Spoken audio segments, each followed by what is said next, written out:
Every now and again, I'm reminded just how deeply this feeling of Jesus Christ dying on the cross for a retard like me. And I was on a walk this evening. It had just snowed, and so it was very, very beautiful outside. And the moonlight was shining on the mountains, and obviously it was dark, but the moonlight was reflected off of the mountains on the snow, and just very pretty, very beautiful. And I was in a very positive mood. I was in a very good mood. I still am relatively, but I was just moved by the feeling of the trees, I suppose. The trees, how they seemed to be really asleep. It was as if I could feel the essence of the tree really, not that it withered away, but it's in a deep slumber. And it's like how you can see when someone's asleep and you can feel them there, like there's still a presence there, but they're sleeping. And I don't know exactly what happened in that segment, but I all of a sudden started to get a really dark headache. And it was just like I had this demonic attack just throw itself onto me. And I'm in this point of recovery right now. And even now, like I can feel that, okay, it's gone, but I can still feel the residue, I guess you might say, of the attack. And this is what happens when we are just in a playful mood, in this grace of Jesus Christ, this beatific moment of history. And it's just like these demons can't leave us alone, man. They cannot leave us alone. We have no other option but to continue to fight the spiritual warfare and the battles in real time all the time. And I came back and I just started to sing. And I grabbed my guitar and I started to sing, because sometimes the best way for me to pray is to sing as I'm praying, or just, singing a song, or just playing the guitar. Sometimes I'll just go into a deep meditative state as well as a prayerful state and sing or just play the guitar. And so that's what I did, and feel a lot better afterward. I didn't have any serious fights with the demons, but I could feel that they were trying to rob me of my own joy. And don't let these devils rob you of your joy, okay? These devils are jealous that you're living a life that they could only dream of. They wish that they had something that you do. They wish that they were able to actually grow closer to God, or they just want to destroy you because they just want to destroy that which God sees as good. They just want to destroy it because they have, like, these fallen angels, these demons. That's what they want to do. They want to see mankind destroy itself, because although we are not necessarily needed by God, because I don't think that we are needed by God at all. I think that's the whole point. God wants us. He doesn't need us. And I think any doctrine that tells you that God needs us doesn't really understand the point of God, because he's sovereign. He is sovereign. And when you start to recognize and give that glory to him, there's going to be these moments where you're on your walk, like literally, like for me, I was literally on a walk, and you're on your walk with Christ, and they're trying to just distract you. They're trying to stop you from getting the message out. They're trying to stop you from being who you're meant to be. And these demons just simply cannot stand you being in your element. It's almost as if there's this stronghold sometimes. And if there is a stronghold, you need to figure out what it's feeding off of. Because all monsters, all demons, all fallen angels, they're all feeding off of something. Okay, think about your feed on your social media, right? Think about that. Why do you think they call it like the feed? Or because this is what you're being fed on a mind level. your mind is being fed information. This is one of the reasons why I think YouTube is by far the best platform out there, because you don't just have a feed of random information that's coming into your space. You're actually choosing what to watch and what not to watch. And it's all based off of, what you're actually watching. And I do think that there is like a social credit score system within the social media platforms.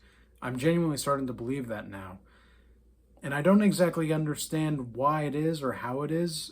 Once I get more information about the algorithm and such, I'll be able to let you guys know. But for now, I think the main focus is to stay spiritually aligned.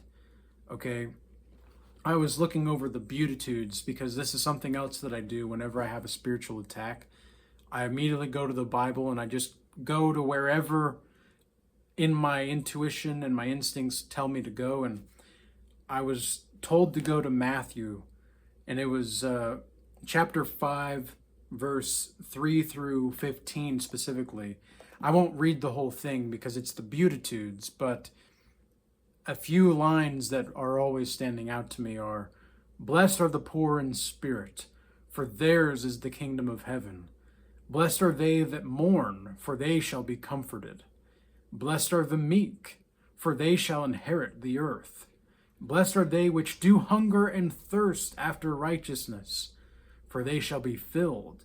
And blessed are the merciful, for they shall obtain mercy. And blessed are the poor or the pure in heart, for they shall see God." Literally, as I was saying those verses, my left ear started to ring. So somebody really needed to hear that. And it's just, this is what Jesus said on the Mount, of course, right? This was his opening lines. And I think that this is just something that is so beautiful. I've watched The Chosen before. I'm not really a fan of TV shows. I'm more of a fan of movies. And I watched The Chosen a while ago, and I take it for what it is. I don't think it's the most biblically accurate, but I think it's, for the most part, it's a pretty good show. I think it's bringing more people closer to Jesus than it's not. Let me put it like that. So I think that it's an all right show, And in the show, The Chosen, it actually talks about how the Beatitudes are like a map. They're a map to wherever those types of people are. That's also where you'll find Jesus. And I think that that's a beautiful thing. I think that that's a very powerful thing. And I don't know how people can look at this. People that don't follow Christ, I don't know how you can look at this and think that that's a terrible thing. Like that's something that's not worth listening to. I don't get it. I don't understand how Muslims can think that Jesus Christ was just a prophet. I don't understand how people can look at this and be like, "Oh, well, religion's terrible." It's like, really? Blessed are the poor in spirit, for theirs is the kingdom of God, or of heaven. Blessed are they that mourn, for they shall be comforted. That seems pretty optimistic to me. It seems pretty encouraging. I don't know. This is where it seems like the demons are very upset for no real reason. They're upset for no real reason other than they just want to see goodness destroyed. And I do believe that there are many people who are not in control of themselves if they are not following Jesus Christ. Because if you think about it, and it really isn't that hard to think about, you either belong to Jesus Christ or you belong to something else. And usually that something else is not very good, because there's God's team and then there's everybody else. And I don't know about you guys, but I would prefer to be on God's team, because I know my eternity is literally at stake here. My eternity is at stake on whether or not I get this right. in this life.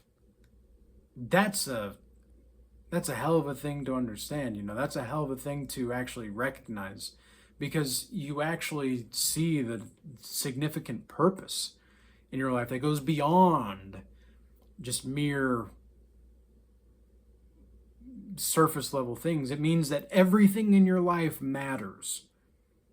And when everything in your life matters, everything you do matters, everything that you aspire to be like matters, everything that you don't aspire to be like matters, everything that you do to other people or with other people matters.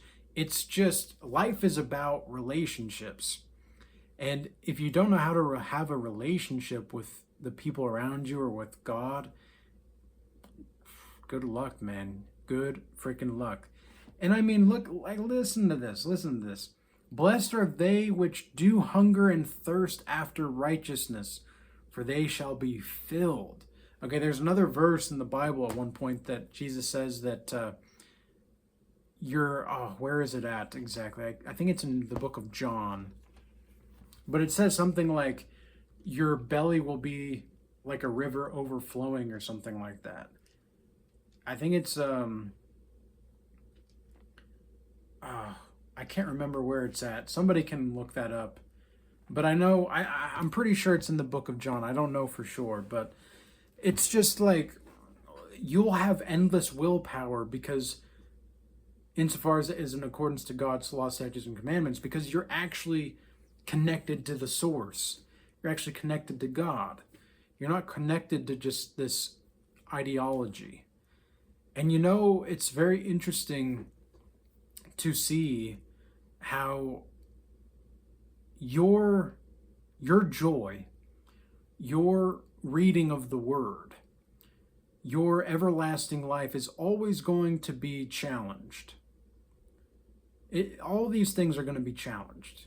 Your faith is going to be challenged, but it's not about what you are being attacked with necessarily that's important. It's how you respond to the attacks. Okay, and going to the Bible, reading literally the word of Jesus Christ himself, that's one way to go about things and to heal. Because you have to have a better relationship to your unconscious mind. Okay, and I know the best way to heal your wounds, your spiritual wounds or your physical wounds even to some degree, is to have a better relationship with your unconscious mind. And that might sound like a CTA for people with mommy or daddy issues to like want to fix her up or something, but what it actually is that you develop the relationship you have with your unconscious, the better it is with God as well. And you're going to not be an enemy to your own thoughts. Okay, if you can reorient your thought algorithms and your thought programs, per se, I call them thought algorithms because I think that's more of an inappropriate term. If you can manage your thought algorithms to the degree in which you can reorient your identity, because it is about your identity. It's not about trying to will yourself into doing something. It's not about willing yourself into doing something.